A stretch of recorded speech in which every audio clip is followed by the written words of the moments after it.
North of San Francisco and east of the Pacific Ocean, there lies a perfect sprawling landscape. Savvy early settlers noticed a particular likeness to similar parts of Europe, where one specific fruit was cultivated within a lengthy but rewarding process. This new American equivalent had the perfect climate, cool mornings and evenings, and the right sunny temperatures during the peak of daylight hours. With its beautiful green vistas, winding hillsides, and locals with a penchant for the finer things, here they grow wine. Welcome to Napa Valley, California.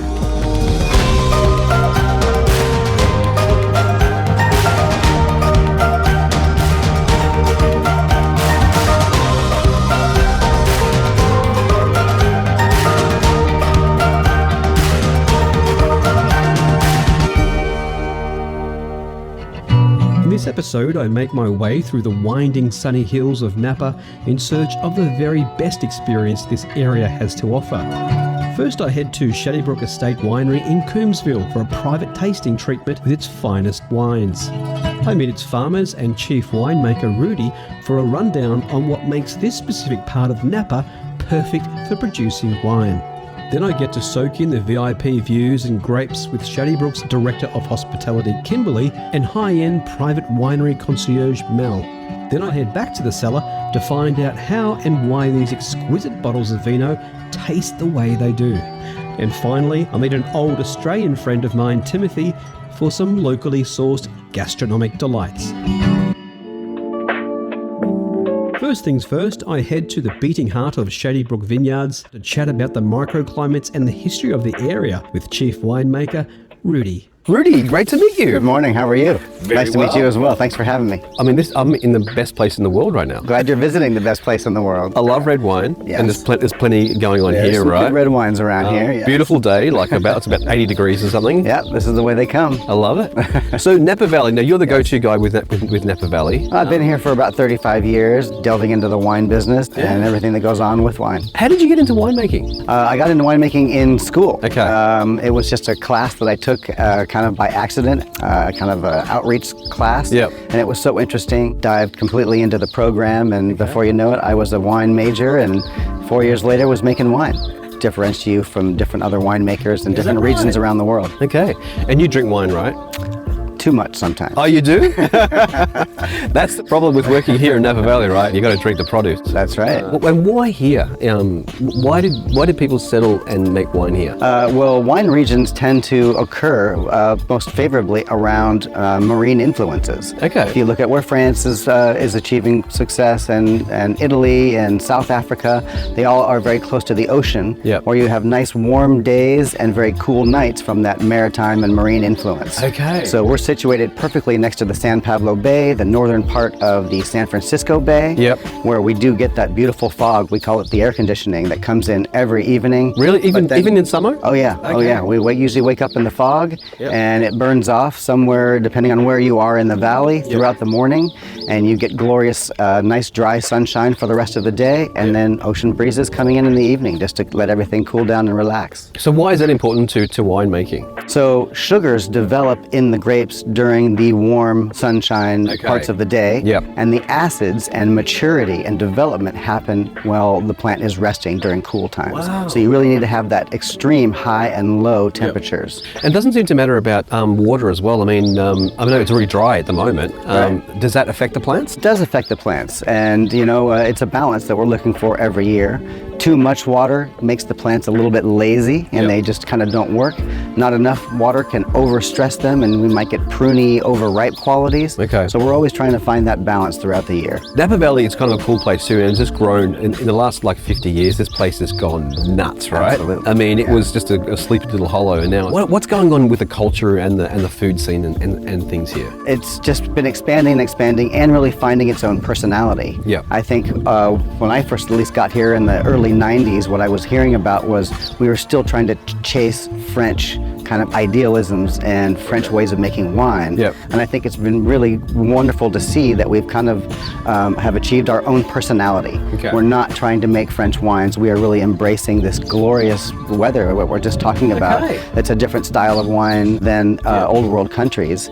And so that has just given us such a platform. Your own style of wine as well, which is interesting. 100%. So do you guys all get together, all your winemakers, and go, okay, why are we doing this? Why are we chasing Europe? Let's do our own thing. I mean, do you guys meet up? Oh yes, we have everyone has their own little wine family. Okay. And you know, the more we all succeed, you know, the higher the tide goes, all the boats rise. Yep. And we're a relatively young wine country. We've been around kind of really for 50, 60 years maybe. Yep. I mean, that's infancy as far as a culture goes. What's the main grapes that Napa does? Well, Napa is remarkable that it has so many different small little micro regions. Yep. When you get really close to the San Pablo Bay, where it's very cool, Pinot Noir and Chardonnays do very well. And as you kind of move up valley and get away from the ocean influence, it starts to warm up, and that's when Bordeaux varieties really start to come into play. Okay, so what are the wines that surround us here? We are in Cabernet Sauvignon grapes. Okay. These are relatively young. They were planted in 2002. Okay. So I think they're just kind of shaking off their adolescence and really producing some really They look really old. quality. Yeah. So they're like 20 years old, right? They grow pretty fast. Yeah. Amazing. We got to catch up with you later and do some wine at Shadybrook Winery, right? Yes, we are. We got some really good stuff to pour with you. Really? Yeah. Okay, great. So I'm going to drink some wine today. We're going to have some wine tonight. So we're off to Shadybrook. I'm going to meet up with your colleague, Kimberly, right? Yeah, she's going to show you a great time. We've got some beautiful cheese and wine pairings that you guys are going to taste. Then we'll probably get into the cellar and delve into a little bit more of the actual winemaking process. Put me down for a yes. Okay, sounds good. Let's do it. All right, cheers. Thanks.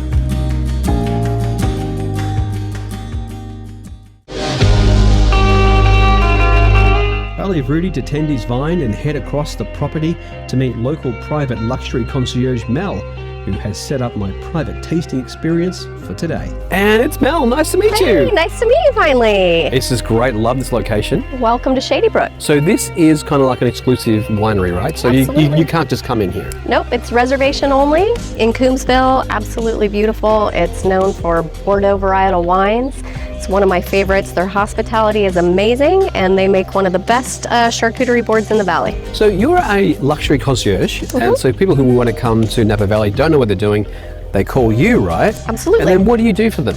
Wine me away is what we do. We wine people away. Okay. So we provide curated itineraries, we provide transportation, we do everything. You got the best job in the world. I do. I love it. Well, should we get upstairs and try some wine and a charcuterie board? Yes. Let's do it. Let's do it.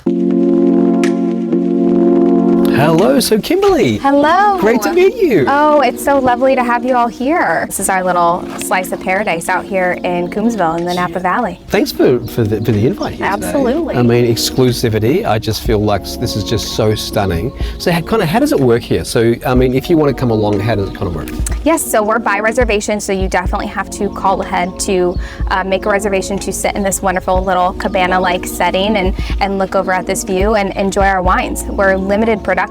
Our wines are very scarcely distributed across the country, so the only way to really taste our wines is for you to be sitting here on this couch. I feel special. I feel like royalty. It's It's fantastic. an exclusive experience. The wines are fabulous. Like Coombsville to me, it's like the baby of the growing region out here, and I love the flavor profile of the grapes. So we do a very detailed cheese and charcuterie board here to specifically pair with our wines. Okay. Everything on this board has a purpose to pair with the wines that you'll try today.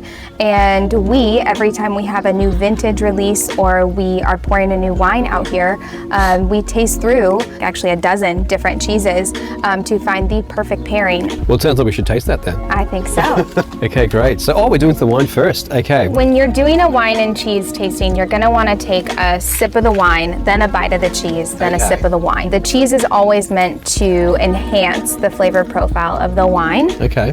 Sometimes the most fun thing for me to discover is a bad wine and cheese pairing because it's very, very apparent. You're not gonna find this on this board. I didn't throw any curveballs today. That happens a lot. Really? Yes. So to tell you what you have on this cheese and charcuterie board here and why they're going to pair, we source from local creameries here in Northern California. This is called a Toma truffle from Point Reyes Farmstead Cheese Company, and this has real truffles in it from Italy. Yum. In the middle here we have a Marin French triple cream brie. It has this kind of nice creaminess to it and a little bit of like a grassiness to it, which is quite lovely in the brie as well from Marin. And then a Point Reyes 16-month aged Gouda. So the wine that you're enjoying is going to be our Shadybrook Estate 5, Roman numeral 5 red blend. Okay. And we call it the 5 because it's all 5 of those noble Bordeaux varieties that I mentioned. Oh wow, so they're all in together. On that one single estate property. Okay, great. So it's 15 acres of vines. All of these varieties are harvested separately. They're brought in separately.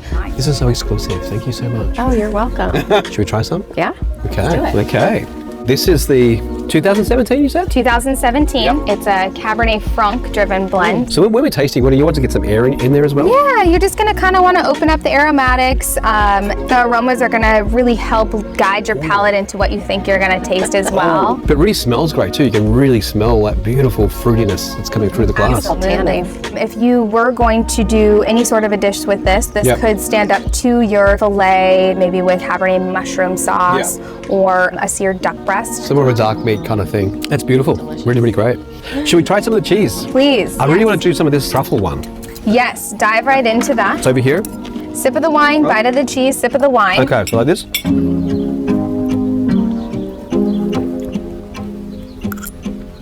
Oh my God.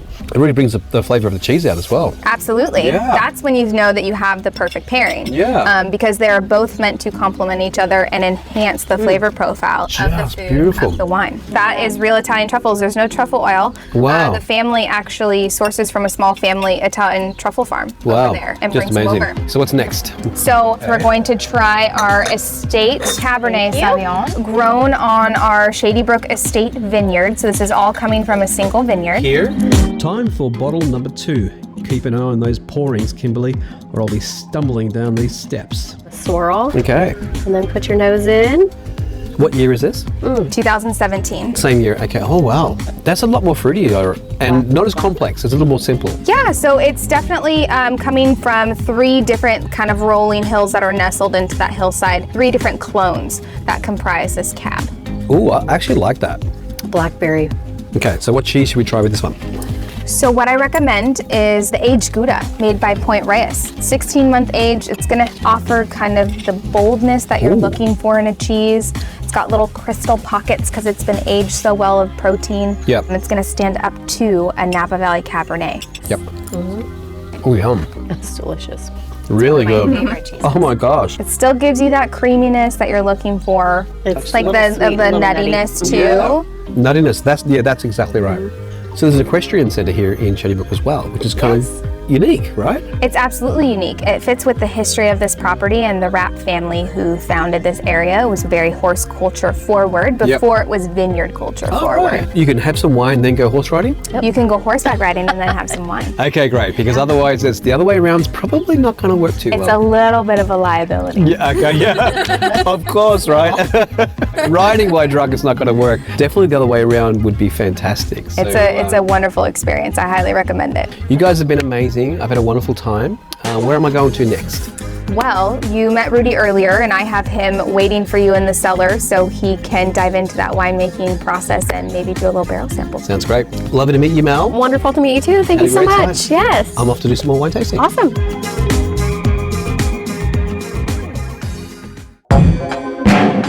With my taste buds singing, I head down to the lower cellar itself to catch up with Rudy.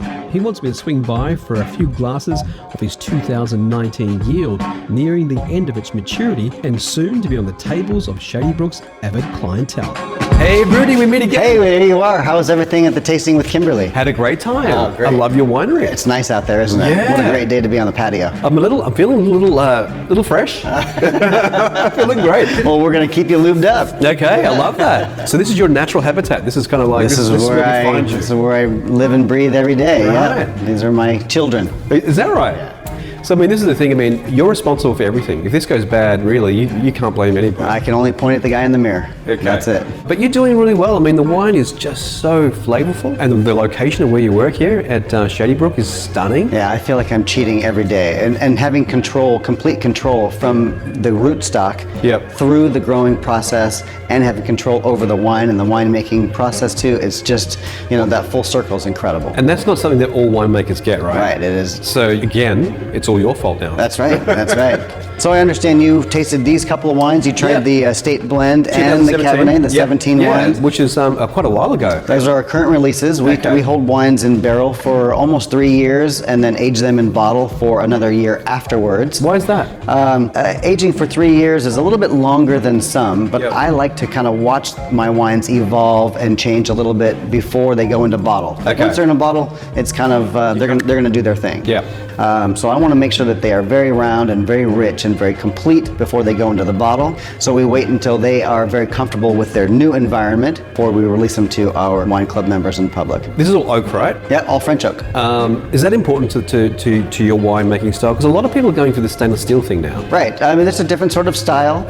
My personal thought is that the use of French oak barrels really enhances the really natural, pure flavor of the wine. Well, I mean, you can taste I love the woodiness. And it broadens the spectrum. It really just adds complexity and brings more layers of, I think, delicious, wine quality to the table. You don't use American oak? We don't use American oak. Aren't you supposed to standing up for your own country? Well, if it integrated as nicely as French oak did into the wine, I would absolutely use it. They're just different strains and different species of woods that are grown, and the French oak really just does such a great job of letting the wine fruit really still have the main stage and really acts as a supporting cast, where the American oak is a little more aggressive. And you can join the wine list here, right? Yeah, we've got a great wine club.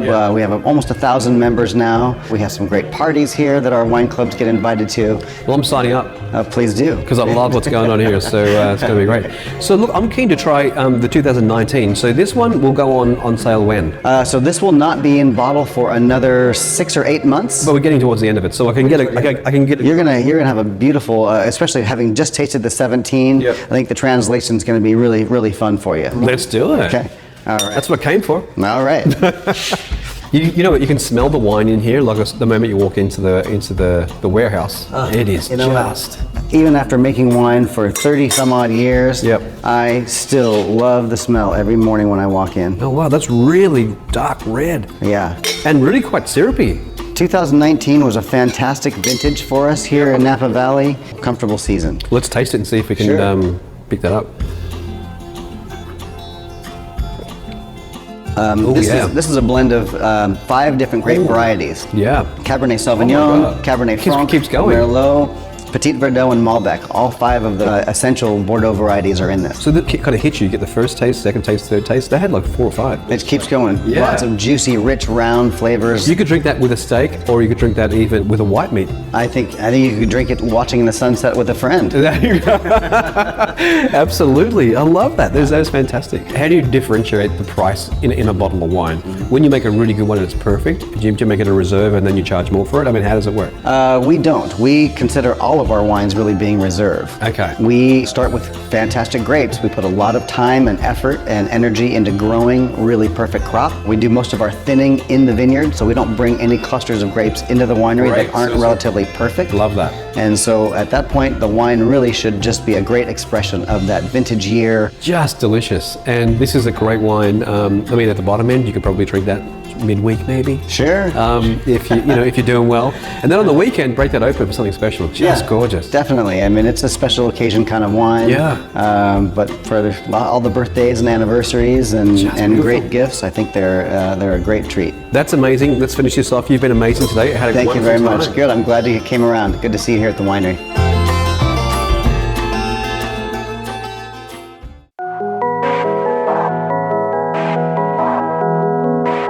Suitably refreshed and with a mild wobble in my walk, I say goodbye to Rudy and the team at Shadybrook and head on to meet up with an old friend.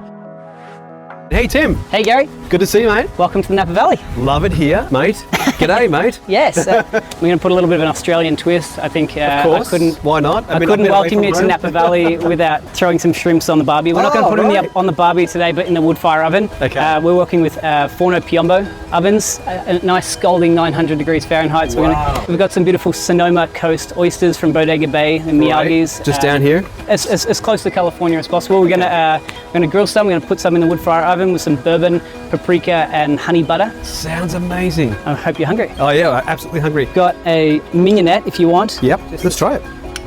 is typically a nice classic condiment for oysters. It's red wine vinegar or white wine vinegar. You got white wine on this case, or is it a rosé? I do have. we can go with a rosé oyster. Okay. Cheers, mate. Cheers. Great. Oh my gosh. They are really fresh. You can taste the sea. Mignonette is, it can't go wrong.